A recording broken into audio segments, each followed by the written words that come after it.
Sampai di sini Tuhan menolong kita 31 tahun. Saya selalu bercanda, dan memang bercanda. Saya bilang, siapa lagi mau ditunggu untuk urus ini gereja? Hari ini di usianya yang ke-31 tahun, Tuhan masih kasih kesempatan untuk saya dan saudara. Pak Janing sudah tidak ada, Pak Tahang sudah tidak ada, Pak Pede sudah tidak ada. Masih ada satu. Kalau boleh, kita tabisan selagi masih ada yang satu itu. Sampai di sini Tuhan menolong kita, bukan berarti finish, bukan berarti terakhir. Tetapi kata sampai di sini Tuhan menolong kita itu bukan rasa puas, tetapi momen atau waktu atau kesempatan untuk mengungkapkan syukur luar biasa. Ini bukan akhir, tapi awal dari kesadaran diri bahwa Tuhan sungguh menyayangi jemaat ini. 31 tahun. Harusnya gereja ini sudah selesai, baik itu secara fisik maupun lagi secara rohani. Saya ulangi, 1992 gereja ini dalam bentuk persekutuan mulai dibentuk.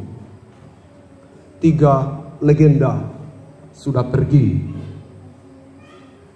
Saya tidak katakan bahwa kemudian memang kita dipaksa untuk itu, tapi saya mau bilang, tunggu siapa lagi? Sampai di sini Tuhan menolong kita. Peperangan apa yang sudah dilewati? Dari banyaknya nyamuk sampai sekarang sudah pakai Indohome. Dari banyaknya air karena ini rawa, sekarang sudah beton. Dari banyaknya hal-hal yang mustahil, kita percaya bahwa akan ada gereja seperti ini di sini dengan rangka baja. Hari ini sudah mulai terlihat. Ya, memang cerita Samuel sedikit berbeda dengan kita karena itu peperangan melawan orang Palestina. Tapi peperangan yang sama juga sedang kita dialami sekarang. Lawan kita bukan lagi Palestina. Lawan kita siapa? Baal. Palestina tidak lagi peperangan secara fisik. Baal. Kita diperhadapkan dengan peperangan melawan Baal. Apakah kemudian kita ikut Baal, memenangkan Baal, lalu atau kemudian kita ikut Tuhan Israel? Beberapa waktu yang lalu saya pernah menyampaikan sebuah khutbah bahwa ada perselingkuhan rohani. Kita lebih cenderung menyelesaikan perkara-perkara dunia daripada menyelesaikan perkara-perkara rohani kita. 17 kakak tidak mungkin tidak bisa menyelesaikan gereja ini. Ya nanti kalau saya selesai khutbah baru dimarahi kalau terlalu keras. Tidak mungkin tidak.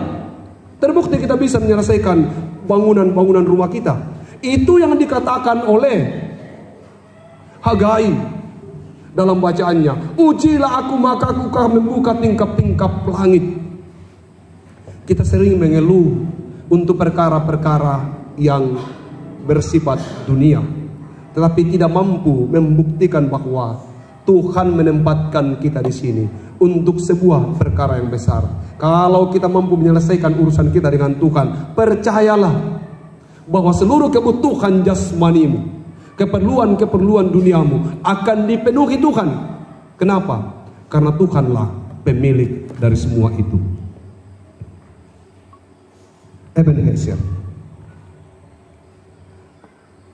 Bukan Tuhan tidak memberkati kita sepanjang 31 tahun itu. Bukan Tuhan tidak memberkati jemaatnya, tetapi ada kemungkinan jemaatnya belum melihat dan merasakan bahwa sungguh kami terberkati. Bukan Tuhan tidak memberkati dan tidak menjaga kita, Tuhan begitu menjaga kita selama 31 tahun lamanya dalam persekutuan ini. Ebenezer bukan hanya bicara tentang peletakan batu sebagai tanda bahwa Tuhan menolong kita, tapi Ebenezer adalah peletakan batu yang hendak dinyatakan Samuel di situ adalah bertobatlah. Tahu betul bahwa Tuhan ji itu bisa ada di sini. Itu maknanya. Jadi bukan hanya bicara Tuhan menolong kita sampai di sini, tidak. Tapi Samuel mau mengatakan kepada seluruh orang Israel bahwa bertobatlah, berhenti menduakan Tuhan, berhenti meragukan kuasa Tuhan untuk mengalahkan orang Palestina, berhenti takut terhadap serangan orang-orang lain. Fokuslah bahwa 30, kalau mereka itu 20 tahun Tuhan menjaga kita. Memang bukan tanpa masalah, tetapi dibuktikan bahwa Tuhan mampu mengalahkan Palestina, bukan dengan kemampuan Israel, tapi dengan kuasanya. Demikian pula kita, mari kita bergandeng tangan memperbaharui kehidupan kita sekarang. Bukan hanya meletakkan batu sebagai tanda ucapan syukur, tapi mari kita berkata, siapa lagi kalau bukan kita? Kapan lagi kalau bukan tahun 2026? Terlalu cepat mungkin. Saya hanya bilang, siapa lagi kalau bukan kita? Kapan lagi kalau bukan sekarang? Kita harus tunggu siapa?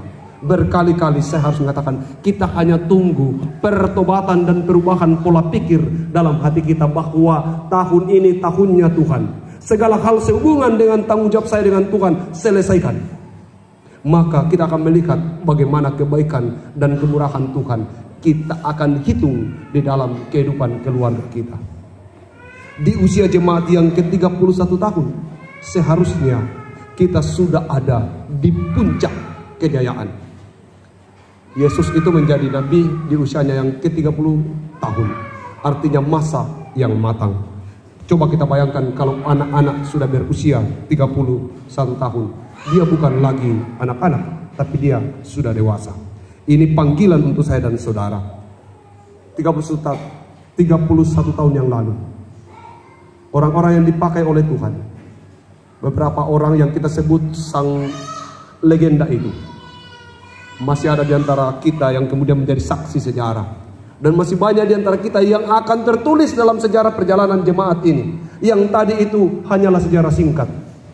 Suatu hari nanti nama kita akan ditulis satu persatu menjadi bagian dari pertumbuhan jemaat ini, baik dalam tanggung jawab sebagai jemaat maupun dalam tanggung jawab sebagai pelayan-pelayan Tuhan di sini. Renungkan apa yang sudah Tuhan lakukan untukmu melalui jemaat ini, melalui gereja kecil ini. Berapa besar berkat Tuhan yang kamu sudah rasakan?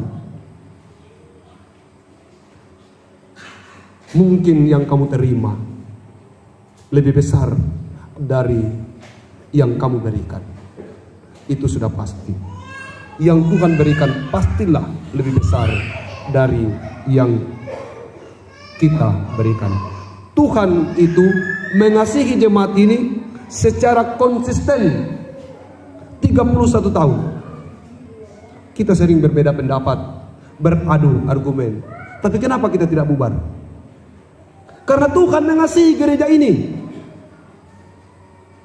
Kita bertumbuh dalam badai, dan proses itu mengantar kita di usia yang ke-31 tahun. Saya merasa bahwa usia 31 tahun ini, dalam penghayatan iman saya, jemaat ini sudah menuju kepada titik kedewasaan. Jangan berkecil hati, berbesar hatilah. Mulai tunjukkan kepada dunia bahwa kami di sini dalam jumlah yang tidak besar, tapi berkat Tuhan melampaui 17, 18, 19 sampai 20 kakak. Besar sekali. Orang bertanya kepada saya, Pak Pendeta, bagaimana jemaat Sion Pareli dalam jumlah yang kecil itu bisa bangun gereja? Saya bilang, jangan tanyakan kepada saya, Tanyakan kepada mereka bagaimana mereka menikmati kasih dan kemurahan Tuhan. Tuhan mengasihi jemaat ini, mengasihi saya dan saudara. Di tengah-tengah komunitas yang multi etnik, multi keyakinan, juga berbagai macam perbedaan-perbedaan pendidikan, status, dan lain sebagainya. Tidak ada yang tidak ditolong Tuhan. Semua ditolong Tuhan. Kalau begitu, semua harus bersyukur dalam kapasitas kita masing-masing. Tidak ada yang tidak ditolong Tuhan. Sampai di sini Tuhan menolong kita. Bukan final, tapi awal dari pengakuan iman. Saya ulangi. Kata sampai di sini Tuhan menolong kita bukan final, bukan lulus. Tetapi ketika engkau merasa bahwa Tuhan menolongmu, maka responlah pertolongan Tuhan selama 31 tahun itu dengan iman.